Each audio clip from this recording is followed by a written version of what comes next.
Hi ಎಲ್ರಿಗೂ ನಮಸ್ಕಾರ. Welcome to my channel. Friends, ರೈತ ಬಾಂಧವರಿಗೆ ಒಂದು ಸಿಹಿ ಸುದ್ದಿ ಅಂತಲೇ ಹೇಳ್ಬೋದು. PM ಕಿಸಾನ್ನ 16ನೇ ಕಂತಿನ ಹಣವನ್ನು ಬಿಡುಗಡೆ ಮಾಡ್ತಾ ಇದ್ದಾರೆ. ಬಿಡುಗಡೆ ಮಾಡುವ ದಿನಾಂಕವನ್ನು ಕೂಡ ಅನೌನ್ಸ್ ಮಾಡಿದ್ದಾರೆ.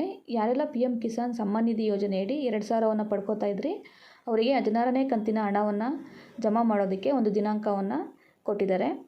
ಸೊ ಯಾವ ದಿನಾಂಕದಂದು ನಿಮಗೆ ಹಣ ಅನ್ನೋದು ಜಮಾ ಆಗುತ್ತೆ ಅನ್ನೋದನ್ನು ಈ ವಿಡಿಯೋದಲ್ಲಿ ತಿಳಿಸ್ಕೊಡ್ತೀನಿ. ಈ ವಿಡಿಯೋನ ಕಂಪ್ಲೀಟಾಗಿ ವಾಚ್ ಮಾಡಿ. ಹಾಗೆ ಇನ್ನೂ ಯಾರಾದರೂ ನನ್ನ ಚಾನಲನ್ನು ಸಬ್ಸ್ಕ್ರೈಬ್ ಮಾಡ್ಕೊಂಡಿಲ್ಲ ಅಂದರೆ ಪ್ಲೀಸ್ ಸಬ್ಸ್ಕ್ರೈಬ್ ಮಾಡ್ಕೊಂಡು ನೋಡಿ. ಬನ್ನಿ ವಿಡಿಯೋನ ಸ್ಟಾರ್ಟ್ ಮಾಡೋಣ.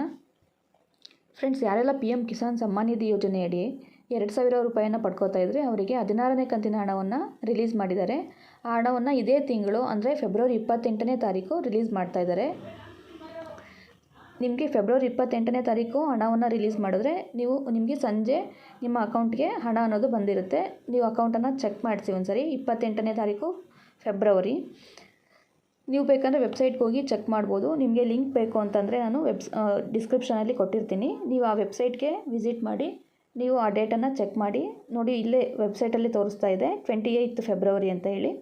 ಇನ್ನು ನೀವು PM ಕಿಸಾನ್ನ EKYC ಮಾಡಿಸ್ಬೇಕು ಅಂತ ಇದ್ದರೆ ಆ EKYCಯನ್ನು ಕೂಡ ನೀವು ನಿಮ್ಮ ಮೊಬೈಲ್ನಲ್ಲೇ ಮಾಡ್ಕೋಬೋದು.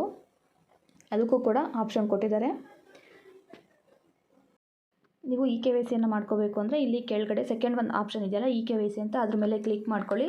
ನಿಮಗಲ್ಲಿ OTP ಬೇಸ್ಡ್ EKYC ಅಂತ ತೋರಿಸುತ್ತೆ. ನಿಮ್ಮ ಆಧಾರ್ ನಂಬರನ್ನು ಹಾಕಿ ಸರ್ಚ್ ಕೊಡಿ. ನಿಮ್ಮ ಮೊಬೈಲ್ಗೆ ಒಂದು OTP ಅನ್ನೋದು ಬರುತ್ತೆ. ಆಧಾರ್ಗೆ ಲಿಂಕ್ ಆಗಿರುತ್ತಲ್ಲ ಆ ನಂಬರ್ಗೆ ಆ OTPಯನ್ನು ಹಾಕಿ ಸಬ್ಮಿಟ್ ಮಾಡಿದ್ರೆ ನಿಮ್ಮ EKYC ಸಕ್ಸಸ್ಫುಲ್ ಆಗುತ್ತೆ. ಇದಿಷ್ಟು PM ಕಿಸಾನ್ ಸಮ್ಮಾನ್ ನಿಧಿಗೆ ಸಂಬಂಧಪಟ್ಟಿರುವಂಥ ಇನ್ಫಾರ್ಮೇಷನ್ನು. ಈ ವಿಡಿಯೋ ನಿಮಗೆ ಇಷ್ಟ ಆಗಿದೆ ಅಂತ ಭಾವಿಸ್ತೀನಿ. ಇಷ್ಟ ಆಗಿರೋ ಪ್ಲೀಸ್ ವಿಡಿಯೋಗೆ ಒಂದು ಲೈಕ್ ಮಾಡಿ. ಹಾಗೆ ನನ್ನ ಚಾನಲನ್ನು ಸಬ್ಸ್ಕ್ರೈಬ್ ಮಾಡ್ಕೊಳ್ಳಿ. Thank you for watching.